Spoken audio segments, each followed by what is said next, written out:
Bismillahirrahmanirrahim. Assalamualaikum warahmatullahi wabarakatuh. Baik, teman-teman mahasiswa, pada kesempatan kali ini kita akan belajar terkait dengan teori dalam pembelajaran.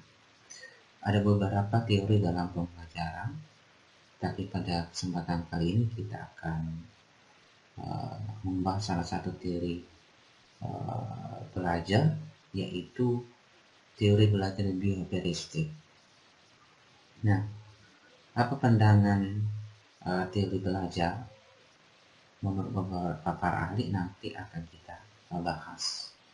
Nah, belajar dalam teori belajar bioheuristik itu diartikan sebagai perubahan tingkah laku akibat adanya interaksi antara stimulus atau input dan respon atau output.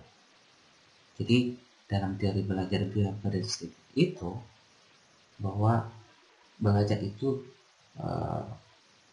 terjadi karena adanya interaksi antara stimulus dan respon, di mana interaksi antara stimulus dan respon itu merupakan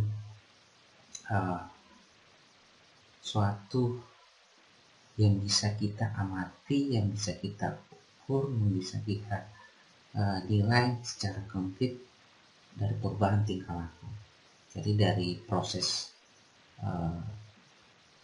belajar itu yang kita dapat lihat, yang dapat kita amati, nah dari interaksi antara stimulus dan respon. Nah, dalam teori belajar bioheuristik ada beberapa faktor penting yang harus kita pahami. Yang pertama itu ada masukan atau input yang berupa stimulus. Nah, apa itu? Kalau stimulus itu berupa rangsangan atau hal-hal yang bisa menyebabkan terjadinya proses belajar.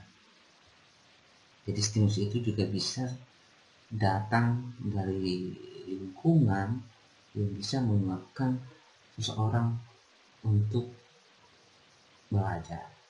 Nah, kemudian itu ada keluaran atau output berupa respon. Jadi respon itu adalah akibat atau dampak dari stimulus ini. Perubahan yang terjadi pada seseorang yang belajar akibat adanya rangsangan, itu output. Kemudian faktor selanjutnya adalah penguatan atau reinforcement, yang baik yang sifatnya positif ataupun negatif. Jadi dalam reinforcement ini adanya berupa bentuk penguatan yang bisa memperkuat atau mendukung stimulus atau respon, baik itu arahnya bersifat positif dan maupun negatif. Nah, dalam teori belajar bioheuristik ada beberapa tokoh yang terkenal. Ada John Erickson, Ivan Petrovich, Edward Thorndike, dan Skinner. Nah, bagaimana pandangan mereka dalam teori belajar bioheuristik? Kita akan lihat pandangan mereka. Nah, yang pertama John Edwardson, bioheuristik klasik. Menurut pandangan John Edwardson bahwa belajar itu sebagai interaksi antara stimulus dan respon, namun stimulus dan respon yang dimaksud harus dapat diamati atau observable dan dapat diukur. Belajar itu merupakan proses yang bisa kita amati, yang bisa kita dapat kita ukur. Jadi hal-hal yang nampak saja yang bisa masuk kategori belajar menurut dari John Edwardson ini. Jadi meskipun seorang itu ketika belajar ada perubahan-perubahan yang terjadi pada dirinya, seperti perubahan mental yang terjadi pada diri seseorang ketika belajar, tetapi hal ini tidak dianggap hal yang penting karena hal tersebut tidak bisa kita lihat, tidak bisa kita amati.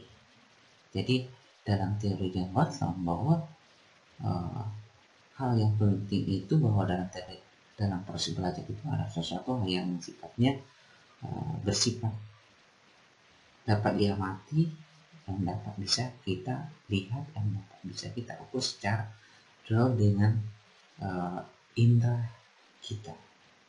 Nah, dalam teori Jaffe itu bahwa objek utama yang kita amati adalah perilaku yang menunjukkan perubahan dari seseorang atau orang yang belajar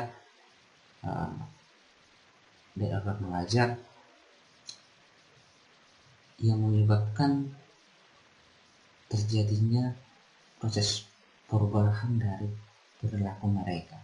Itulah pandangan dari John Watson.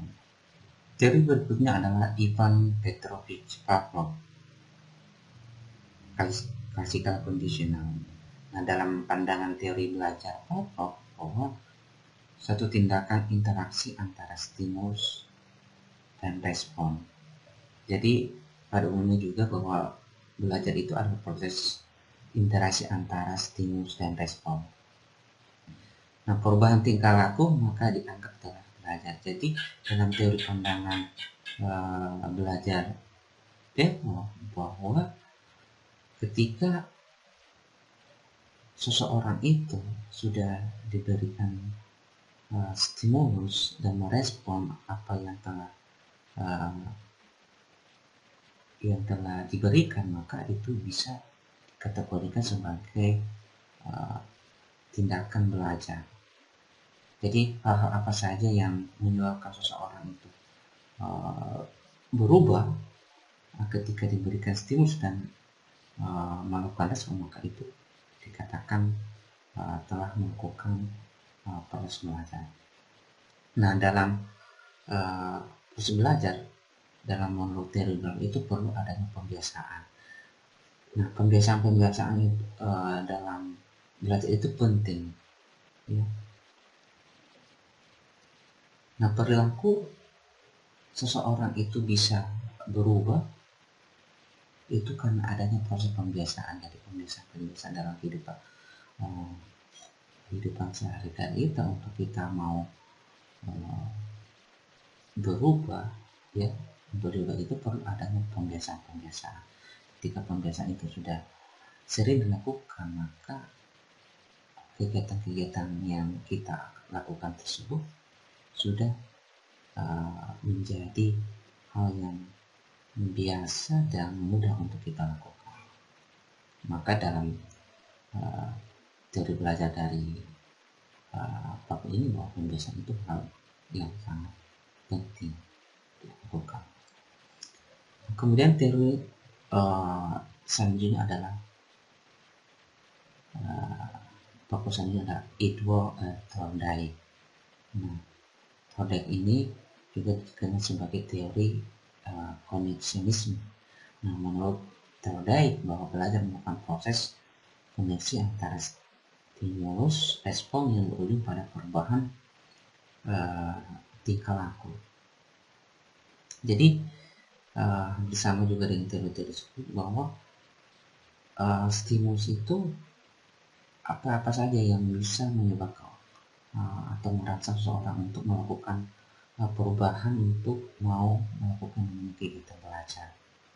Baik itu sifatnya seperti pikiran, perasaan atau hal-hal lain yang ditangkap oleh alat indera. Kemudian respon itu adalah reaksi muncul ketika seseorang belajar, ya, di mana reaksi itu juga bisa berbentuk dalam bentuk pikiran, perasaan, atau tindakan. Nah, dalam teori yang dikemukakan Edward Thorndike di sini bahwa kegiatan belajar itu dapat berwujud yang sifatnya konkret yang bisa kita amati maupun yang tidak kita amati. Jadi perubahan-perubahan secara keseluruhan baik yang sifatnya bisa dilihat, nampak atau tidak, maka dalam pandangan topik ini bahwa seseorang itu sudah melakukan yang namanya proses belajar, karena ada perubahan yang terjadi pada diri mereka, baik itu sifatnya yang bisa kita amati dan ataupun yang tidak kita bisa amati. Nah, kemudian dalam teori cerdas ini dikenal ada 3 hukum dalam proses belajar, itu hukum latihan, hukum pengaruh, dan hukum kesiapan. Nah, hukum latihan itu adalah sesuatu jika kita sering lakukan atau sesuatu tingkah laku yang sering diulang atau dilatih, maka hal tersebut akan menyebabkan sesuatu itu akan semakin kuat. Jadi proses belajar itu ketika kita sering lakukan latihan, maka itu akan semakin memperkuat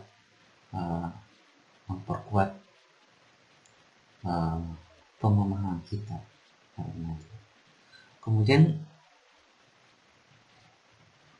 selanjutnya adalah hukum pengaruh. Jadi hukum pengaruh itu adalah akibat, ya, atau law of effect, itu hubungan stimulus respon yang cenderung diperkuat bila akibatnya menyenangkan ataupun bisa cenderung diperlemah jika akibatnya tidak memuaskan, ya. Kemudian selanjutnya ada hukum kesiapan, itu semakin siap suatu organisme memperoleh suatu perubahan tingkah laku, maka pelaksanaan tingkah laku tersebut akan menimbulkan kepuasan individu, sehingga asosiasi itu akan cenderung diperkuat.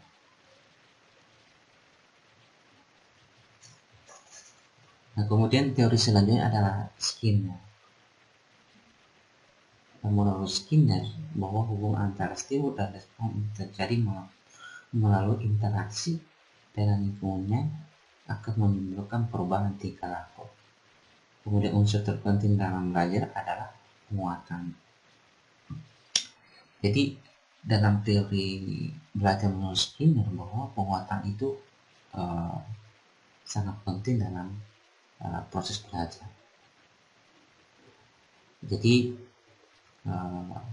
pengetahuan yang terbentuk melalui ikatan stimulus akan semakin kuat bila diberi penguatan. Nah, penguatan itu bisa sifatnya positif dan negatif.